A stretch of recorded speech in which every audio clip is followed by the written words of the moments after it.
Hello good morning student. Immunity system पढ़ रहे थे अपन, और इम्यूनिटी सिस्टम में अपन आज आगे पढ़ेंगे कि हमारे शरीर के अंदर जो इम्यूनिटी सिस्टम है वो किस प्रकार से होता है। एक गंदा सा डायग्राम आपको यहाँ दिख रहा है, इस डायग्राम को भी अपन पूरा करेंगे। अब ये कैसा भी हो, इसमें समझना है कि अपने को कि जो इम्यूनिटी सिस्टम है वो उसमें क्या क्या पार्ट होते हैं और वो किस प्रकार से हमारी बॉडी में मौजूद होते हैं। तो सबसे पहले अपन बात कर लेते हैं कि शरीर में जो प्रतिरक्षा तंत्र है उसके भाग कौन कौन से हैं। तो सबसे पहले मैं आपको नाम बता देता हूँ, उसके बाद में अपन बात करेंगे आगे। Number 1,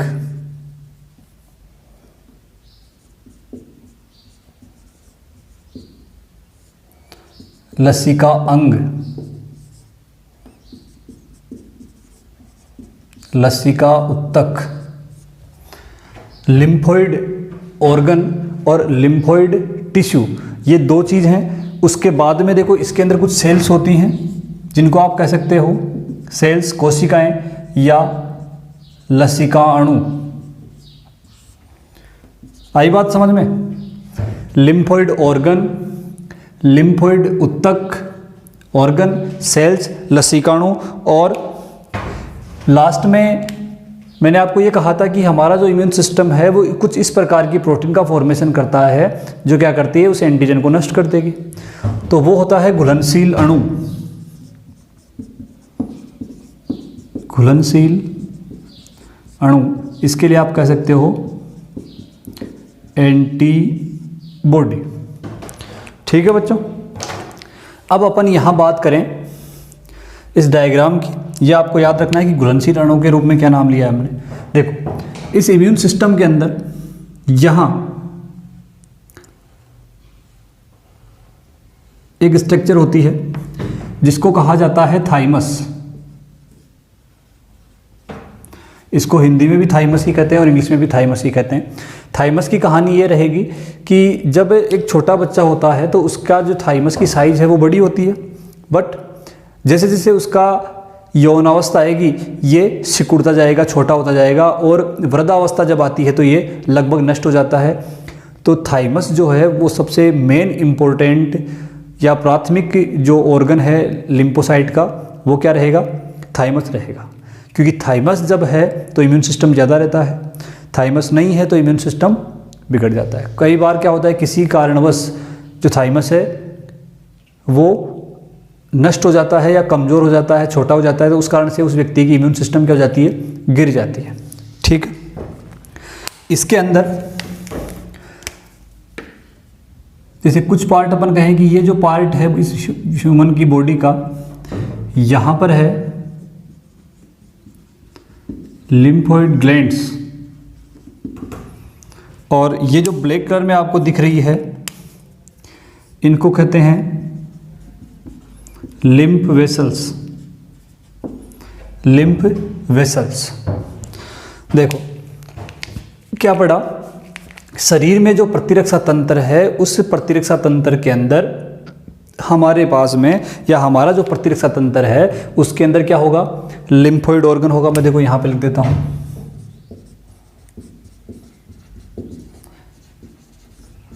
lymphoid organ, lymphoid tissue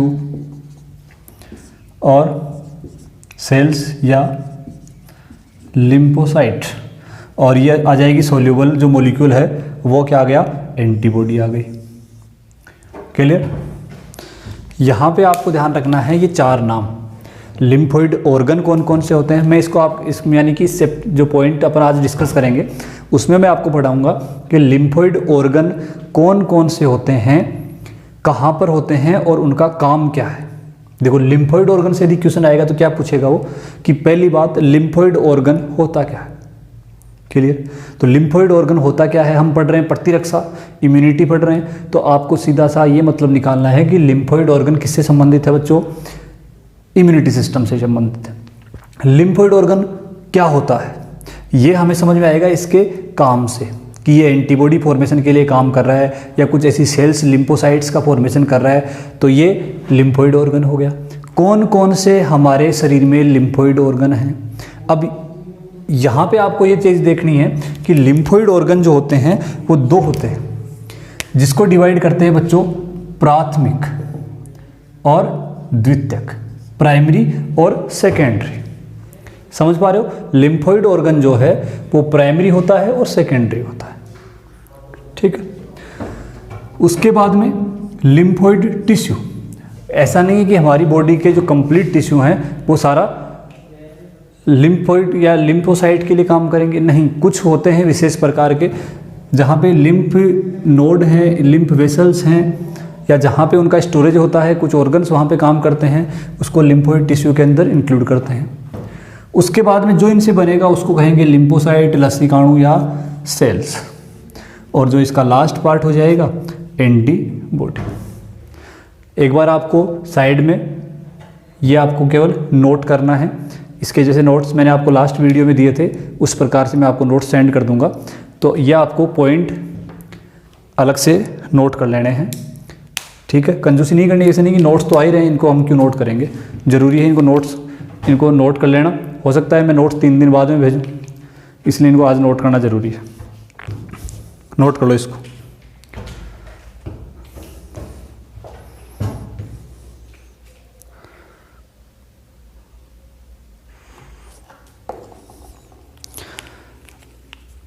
कर लिया?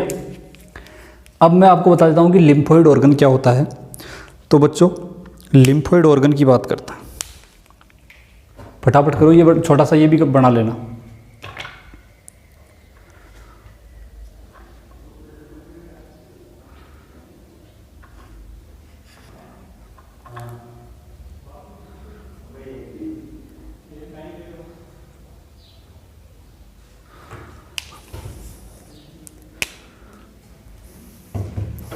हाँ जी, देखो अपन बात करते हैं लिम्फोइड ऑर्गन की।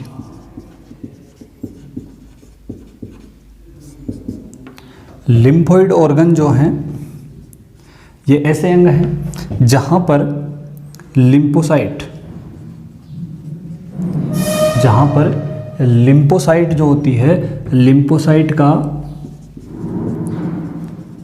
परिपक्वन एंड प्रोलिफरेशन, लिम्फोसाइट का परिपक्वन और प्रोलिफरेशन होता है,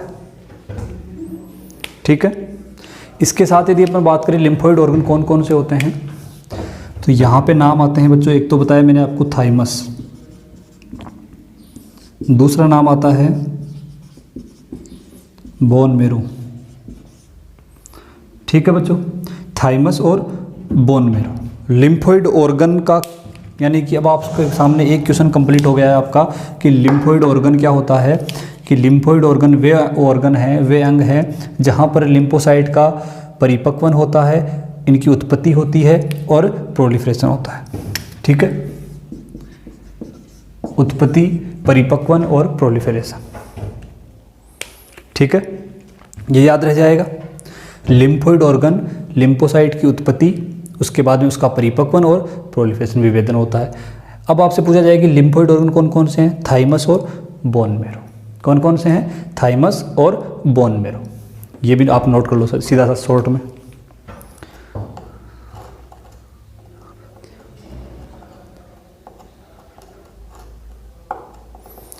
ये हो गया आपका लिम्फोइड ऑर्गन का प्राइमरी पार्ट, ठीक है।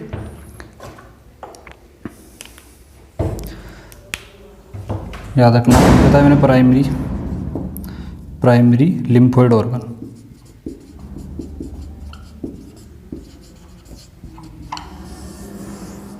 ठीक है।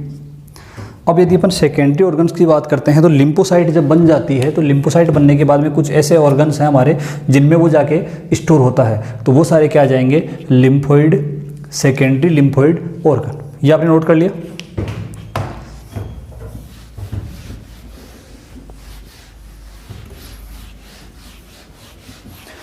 अब अपन बात करेंगे कि कौन कौन से ऐसे ऑर्गन हैं जो सेकेंडरी लिम्फोइड ऑर्गन के, ये देख लो, ये तो हो गया प्राइमरी। अब अपन यहाँ बात करते हैं सेकेंडरी लिम्फोइड ऑर्गन। ठीक है बच्चों, सेकेंडरी लिम्फोइड ऑर्गन की बात करते हैं। यानी कि जब परिपक्वन होता है लिम्फोसाइट का, सबसे पहले क्या होगा, लिम्फोसाइट का परिपक्वन होगा। परिपक्वन होने के बाद में एक तो है अपने पास में स्प्लिन, क्या है, स्प्लिन, जिसको आप क्या कहते हो, प्लीहा। अब आपको एक क्वेश्चन बताना है कि प्लीहा होता क्या है। ये मैंने आपको जब ब्लड पढ़ाया था उस समय मैंने आपको पूरा बता रखा है स्प्लिन के बारे में, क्या काम है स्प्लिन का, थोड़ा सा अपने दिमाग पे जोड़ डालो कि स्प्लिन का काम क्या है और स्प्लिन होता क्या है, बताओ। देखें,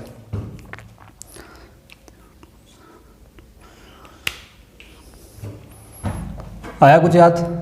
आरबीसी का, इसको कब्रिस्तान भी कहते हैं, डेड आरबीसी को खाता है। ठीक है, इसके अलावा लसिका ग्रंथियां, ठीक है, शुद्रांत्र, ये शुद्ध हिंदी वाले बच्चों के लिए, शुद्रांत्र, इंटेस्टाइन के पेयर पेचों में, जो इसके गेप होते हैं उसको बोलते हैं पेयर पेच, उनके अंदर, एंड अपेंडिक्स।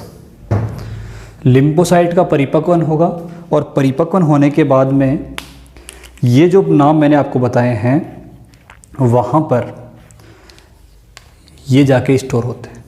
आई बात समझ में? एक नाम और इसमें आप नोट कर लेना, एंड टॉन्सिलों, ठीक है। ये सारे क्या हो जाएंगे, सेकेंडरी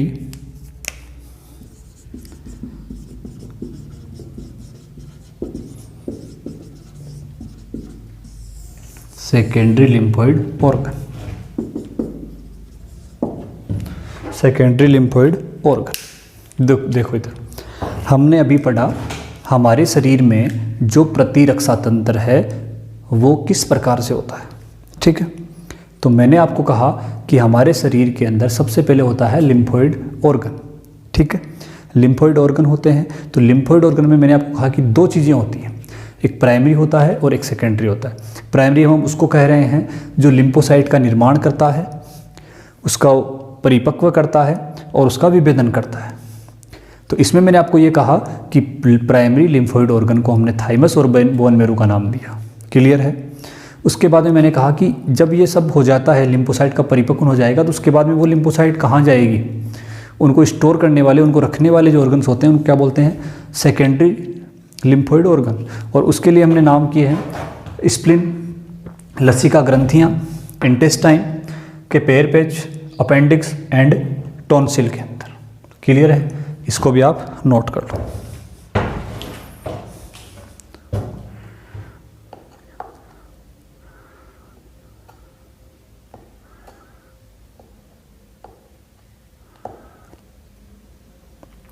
फटाफट नोट करो, ये शॉर्ट के अंदर आप लिख लो कॉपी के अंदर।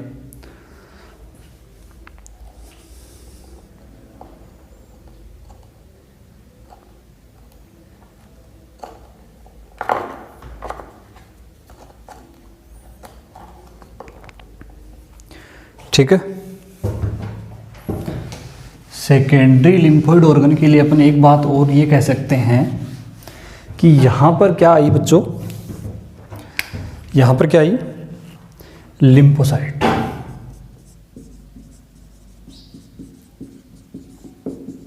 लिम्फोसाइट यहाँ पर आ गई, तो ये ऐसे स्थान है कि यहाँ पर लिम्फोसाइट की एंटीजन से मुठभेड़ होती है। किससे होती है, एंटीजन से। ऐसा नहीं है कि उस जो एंटीजन आएगा उसको कोई जाएगा पकड़ के लाएगा, थाइमस से बोन मैरो के पास में लाएगा, उसको दिखाएगा कि हाँ ये हमारी बॉडी में बिना पूछे इंटर हुआ है, इसको क्या सज़ा देनी है, ऐसा नहीं होता। ये जो सेकेंडरी लिम्फोइड ऑर्गन होते हैं वो ये सारे काम करते हैं। तो देखो लिम्फोसाइट की एंटीजन से क्या होती है, मुठभेड़ होती है। उसके बाद में ये लिम्फोसाइट अपनी संख्या को क्या कर लेगी, बढ़ा लेती है, पर यानी कि पर्याप्त मात्रा में संख्या बढ़ा लेगी। लेकिन इन एंटीजन की जो यहाँ पे रिएक्शन अपन कह रहे हैं वो कहाँ होती है, सेकेंडरी लिम्फोइड ऑर्गन के अंदर होती है। क्लियर। और बाद में ये क्या करते हैं कि इफेक्टिव संख्या में डेवलप हो जाते हैं। तो आपसे पूछा जाए कि एंटीजन की जो रिएक्शन है, एंटीजन की क्रिया, या मैं पूरा लिख देता हूँ, एंटीजन इसके साथ लिम्फोसाइट के साथ एंटीजन की क्रिया होती है, एंटीजन की क्रिया होती है। और उसके बाद में ये क्या करेगा, प्रभावी जो कोशिकाएं हैं उनकी संख्या को ये क्या कर लेता है, बराबर मात्रा में बढ़ा लेता है, ताकि आने वाले एंटीजन को ये नष्ट कर सके। नोट कर लो।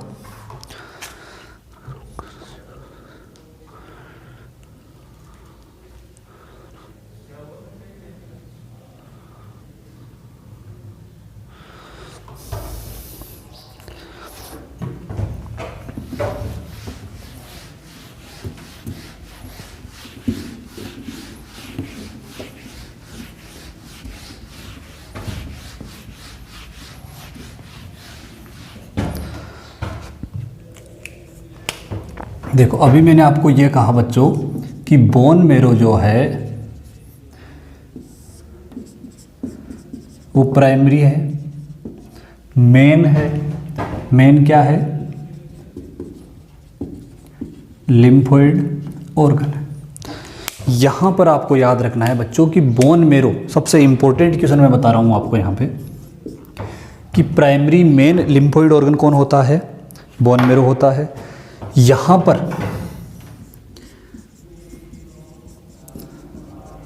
लिम्फोसाइट का निर्माण तो होता ही होता है, प्लस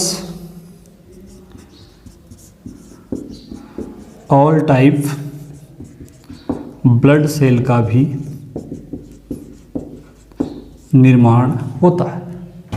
सबसे इंपॉर्टेंट चीज़ यहाँ पे मैंने आपको बताई है कि बोन मेरो में, ये बोन मेरो क्या है, प्राइमरी मेन लिम्फोइड ऑर्गन तो है, लेकिन इसके साथ यहाँ लिम्फोसाइट का निर्माण होता है, ये भी हमें पता है। लेकिन इसके अलावा जितनी ब्लड सेल्स होती हैं उनका निर्माण कहाँ होता है बच्चों, बोन मेरो के अंदर होता है। नोट कर लो इसको।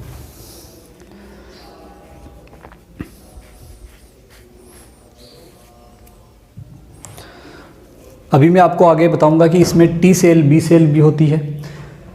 तो अपन कहें कि bone marrow and thymus, bone marrow and thymus जो टी लिम्फोसाइट है, इस टी लिम्फोसाइट के निर्माण के लिए यहाँ दोनों मिलके काम करती है। टी लिम्फोसाइट के परिपक्वन के लिए एक सूक्ष्म पर्यावरण उपलब्ध करवाती है। एक सूक्ष्म जो पर्यावरण है वो कौन उपलब्ध करवाएगा, बोन मेरो और थाइमस दोनों ही करवाते हैं। किसके लिए, यानी कि बोन मेरो एंड थाइमस दोनों ही टी लिम्फोसाइट के परिवर्धन और परिपक्वन के लिए एक सूक्ष्म पर्यावरण मुहैया उपलब्ध करवाती है। क्लियर है। अभी मैंने आपको कहा था कि थाइमस जो है, क्या कहा था, थाइमस जो है वो पहले से उसकी साइज़ क्या होती है बच्चों, बड़ी होती है। यौवनावस्था जब आती है तब ये क्या हो जाएगी, साइज़ घटने लगती है। और जो ओल्ड एज होती है, ओल्ड एज होती है, उस ओल्ड एज के अंदर क्या हो जाती है, ये बहुत ही छोटी होती है, बहुत छोटी होती है। यहाँ पे बहुत बड़ी होती है। तभी आपने देखा होगा कि छोटे बच्चों के अंदर जो भी इन्फेक्शन वगैरह होते हैं वो बहुत ही कम इफेक्टिव हो पाते हैं। यदि इन्फेक्शन हो भी जाता है लेकिन वो उसके अंदर उसकी बॉडी में क्या हो जाएगा, बैक्टीरिया वगैरह जो हैं वो नष्ट हो जाएंगे। क्लियर।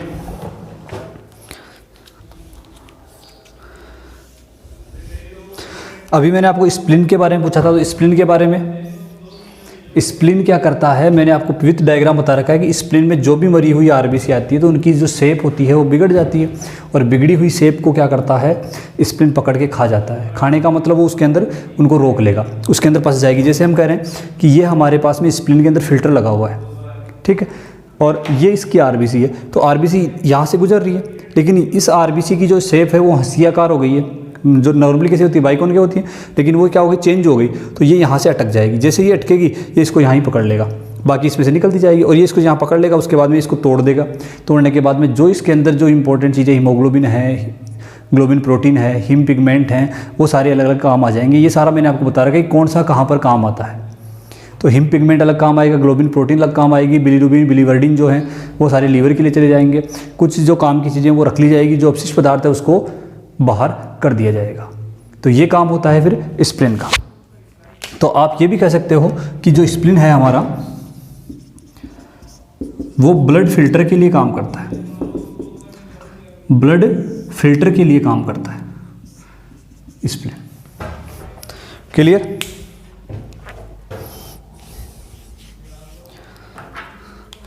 एक मैंने आपको बताया था, एक बार आप इसको थाइमस वगैरह ये जो कुछ पॉइंट है ये नोट कर लो, उसके बाद मैं आपको थोड़ा सा लिख के बताता हूँ। नोट कर लो इसको।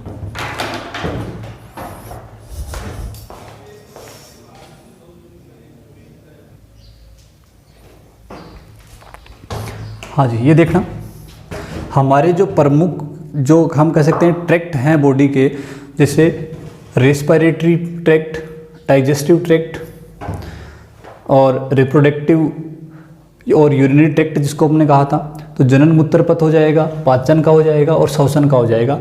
इनके जो अंदर की जो लाइनिंग होती है वहाँ पर मैंने आपको कहा था कि म्यूकस की कोटिंग होती है, ठीक है। तो उनके भीतर क्या होता है बच्चों, ये जो लिम्फोइड ऑर्गन है वो स्थित होते हैं। क्या होते हैं? लिम्फोइड ऑर्गन स्थित होते हैं। उनको कहा जाता है MALT, माल्ट, इसको याद रखना, म्यूकोसल एसोसिएटेड लिम्फोइड टिश्यू। कई बार एग्जाम में इसको पूछा भी गया है। क्या कहलाते हैं वो? यानी कि इन जो प्रमुख पथों के अंदर जो लिम्फोइड ऑर्गन होते हैं उनको क्या कहते हैं? MALT कहते हैं। और ये जो हमारी बॉडी का जो लिम्फोइड टिश्यू है, हमारी बॉडी का जो 100% लिम्फोइड टिश्यू है उसका अकेला 50% भाग बनाता है, अकेला 50% भाग बनाता है। क्लियर? ये चीज़ आपको याद रखनी है कि ये क्या इंपॉर्टेंट चीज़ मैंने देखो ये आपको लिखे इसीलिए बताया है कि ये वाला जो नाम है ना ये आपको याद होना चाहिए कि प्रमुख पथ क्या होते हैं और उनके अंदर की जो म्यूकस कोटिंग होती है उनमें लिम्फोइड टिश्यू होते हैं। लिख लो इसको। उसके बाद में मैं आपको बता देता हूँ बोन मैरो के बारे में, रोक के लिख लेना इसको।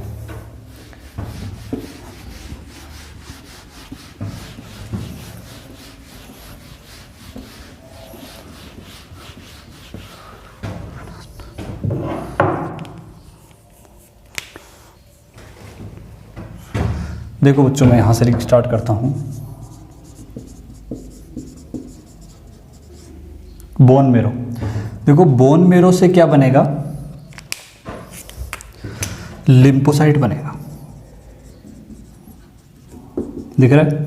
और ये लिम्फोसाइट जो है वो स्टेम सेल होती है। स्टेम सेल का समझते हो ना कि स्टेम सेल वो सेल्स हैं जो किसी भी प्रकार की सेल्स में कन्वर्ट हो सकती है।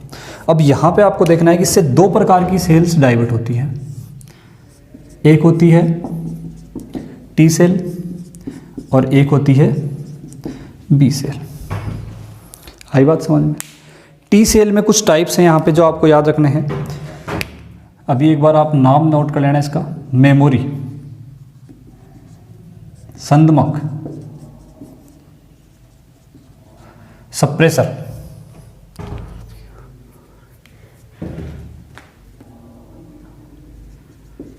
सप्रेसर, हेल्पर, और दो प्रकार की और होती है इसमें, किलर और हेल्पर। किलर और हेल्पर। अब प्लाज्मा की बात यदि बी सेल की बात करते हैं तो इसमें तो दो ही प्रकार होते हैं यहाँ पे। तो दोनों के अंदर आ जाएगा एक तो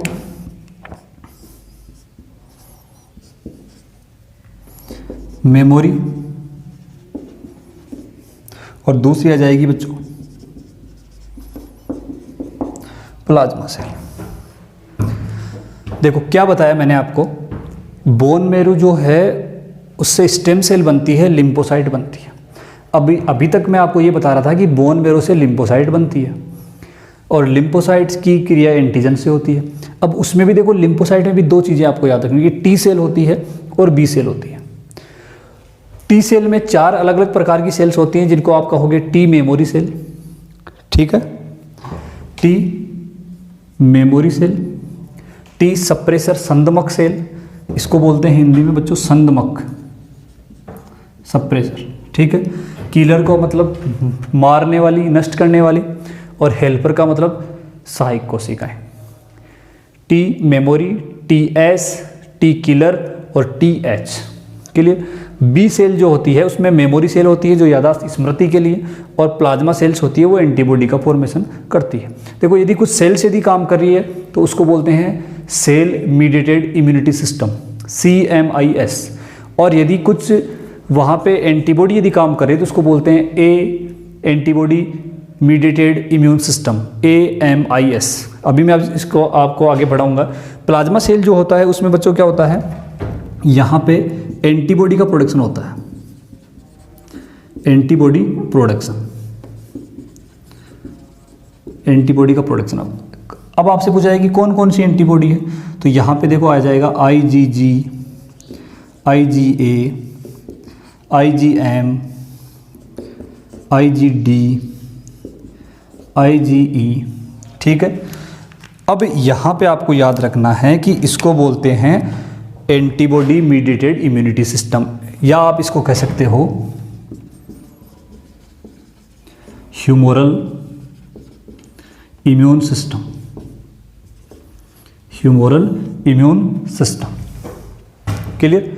अब यहाँ पे एक चीज़ और देखना कि ये जो हेल्पर सेल हैं ये वाले, ये बी सेल को मेमोरी और प्लाज्मा सेल निर्माण के लिए हेल्प करती है, ठीक है। और ये जो मेमोरी सेल है वो प्लाज्मा सेल को हेल्प करती है। मेमोरी सेल देखो, मैंने लास्ट वीडियो में आपको कहा था कि हमारी बॉडी में यदि ऐसा कोई बाहरी वायरस, कोई रोगाणु ऐसा आता है जिसका सामना हमारे शरीर या हमारा इम्यून सिस्टम पहली बार करता है, क्या करता है, पहली बार करता है, और पहली बार यदि करता है तो ये स्मृति वाली चीज़ वहाँ काम नहीं करेगी। मैंने कहा था ना कि पहली बार कोई मेहमान आता है तो हम उसे नहीं पहचान पाते हैं, लेकिन वो यदि सेकंड टाइम आता है तो हम पहचानते हैं कि ये फलाना फलाना आदमी है ना। हाँ, तो ये हम कह सकते हैं कि मेमोरी का क्या मतलब हो गया कि एक बार यदि कोई एंटीजन, कोई पैथोजन हमारी बॉडी में आ गया है तो ये जो सेल्स हैं वो उसको याद रखती है, ये उसको याद रखेगी, तो जैसे ही वो आएगा उसको तुरंत पहचान ले जाएगा और तुरंत उसके प्रति क्या हो जाएगी, क्रियाएं हो जाएगी। ठीक है बच्चों, इसको नोट करो। देखो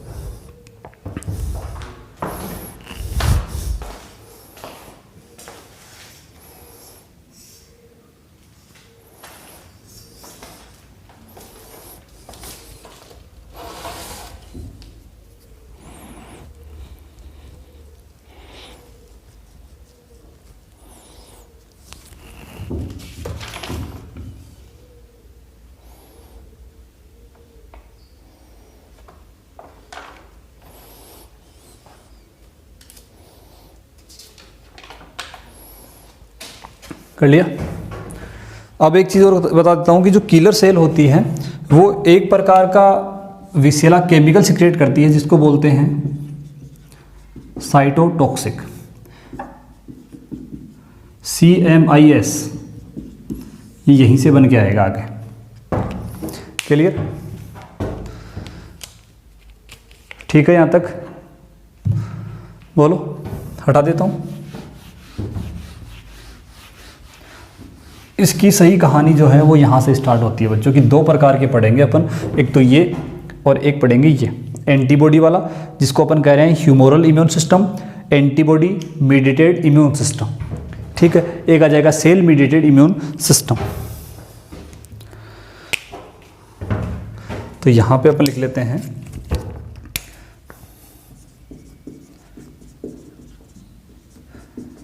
लिम्फोसाइट के आधार पर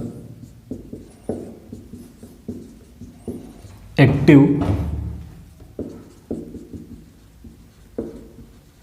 इम्यून सिस्टम दो प्रकार का होता है। एक्टिव इम्यून सिस्टम दो प्रकार का होता है बच्चों। नंबर एक CMIS और दूसरा होता है AMIS। इनका पूरा नाम क्या होता है वो मैं अभी आपको लिख के बताऊंगा। ठीक है, सी का मतलब सेल, एम का मतलब मीडिएटेड, आई का मतलब इम्यून, एस का मतलब सिस्टम। यानी कि इम्यून सिस्टम में यदि कोई सेल्स काम कर रही है तो, या सेल्स का कोई पदार्थ काम कर रहा है तो उसको बोलते हैं सेल मीडिएटेड इम्यून सिस्टम। और यहाँ पर आएगा एंटीबॉडी, ए का मतलब जाएगा एंटीबॉडी, एम का मतलब मीडिएटेड, आई का मतलब आ जाएगा इम्यून, और एस का मतलब आप समझते हो सिस्टम। CMIS और AMIS, इनका ऐसे के ऐसे आपको ये नाम याद रखना है। कौन सा किस रेफरेंस में है वो मैंने आपको इसमें बता दिया है, नोट कर लो एक बार इन दोनों को लेकर।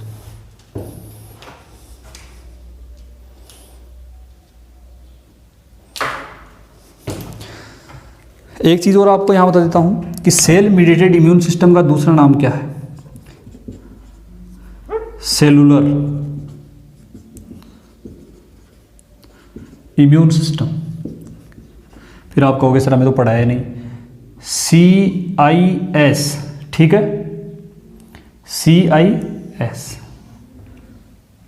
और यहां पर काम कर रही है कौन? ये टी सेल्स काम कर रही है, यानी कि टी सेल से cellular immune system, T cell. और इसका मैंने आपको दूसरा नाम क्या बताया था? Humoral immune system, humoral immune system,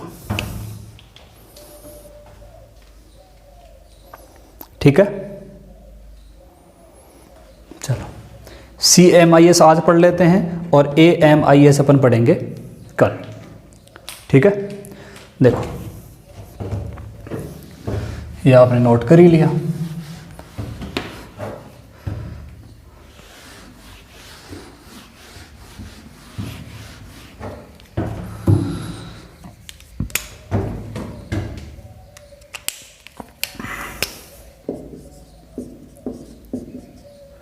CMIS का पूरा नाम क्या लिखा आपने बच्चों?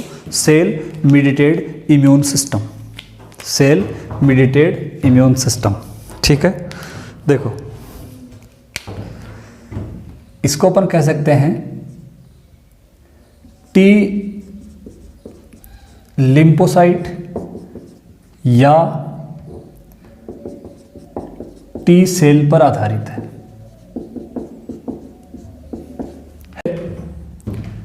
इसको लिखते हैं हेल्प वर्ग। एक हो जाएगी टी, एक एक की बात करेंगे अपन अलग अलग से, एक साथ नहीं करेंगे। T helper cell.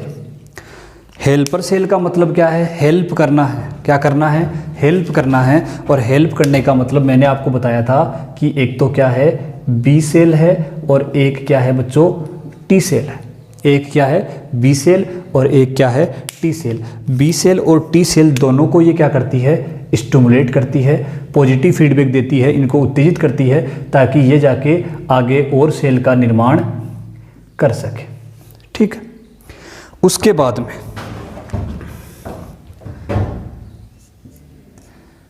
T suppressor.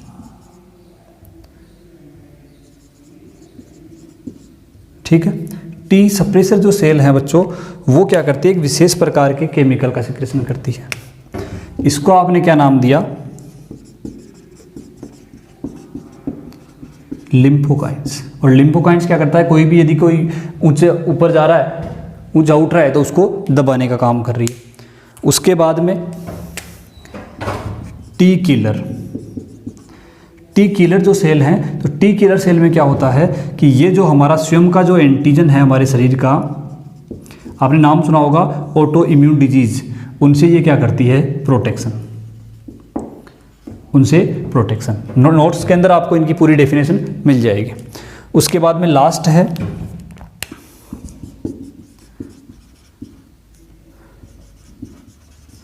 T memory cell. देखो ये न तो एंटीबॉडी बनाती है, न किसी रोगजन से लड़ाई करती है, इसका काम मारना, काटना, पीटना कुछ भी नहीं है, लेकिन ये क्या करती है? आने वाले एंटीजन को, आने वाले एंटीजन को याद रखती है, आने वाले एंटीजन को ये क्या करती है बच्चों, याद रखती है। और याद रखने के कारण अपन ये कह सकते हैं कि इसकी मेमोरी, इसकी स्मृति, याददाश्त है, तो वो उसे पहचान जाएगी। मैंने आपको यहाँ बताया इसमें बोन मेरो, उसमें लिम्फोसाइट होती है, लिम्फोसाइट में एक बी सेल होती है, एक टी सेल होती है, टी सेल में टी हेल्पर, सप्रेसर, किलर और मेमोरी क्या क्या होती है, इनके बारे में हमने डिटेल से पढ़ लिया है। इनके जो डेफिनेशंस हैं वो आपको नोट्स के माध्यम से मिल जाएगी। यहाँ मैंने आपको एक बार इनको क्या करा है, थोड़ा सा समझा दिया कि हाँ ऐसे ऐसे होता है। क्लियर। उसके बाद में बी सेल की बात करें तो बी सेल मेमोरी है, और प्लाज्मा सेल में इसको देखो एंटीबॉडी मीडिएटेड इम्यून सिस्टम कहते हैं, और टी सेल वालों क्या कहते हैं, सेल मीडिएटेड इम्यून सिस्टम कहते हैं। ठीक है। किलर सेल क्या करती है, साइटोटॉक्सिक पदार्थ यहाँ से सिक्रेट करती है। ये कुछ पॉइंट इसमें से आपको याद रखना है। ठीक है बच्चों, आज की क्लास अपन यहीं ख़त्म करते हैं। नेक्स्ट क्लास ये जो चीज़ें मैंने आपको बताई है ये आपके एनसीईआरटी में भी लिखी हुई है, तो एक बार आप नोट्स यहाँ से नोट्स को पढ़ने के बाद में एनसीईआरटी को भी एक बार पढ़ लोगे। ठीक है बच्चों, ओके।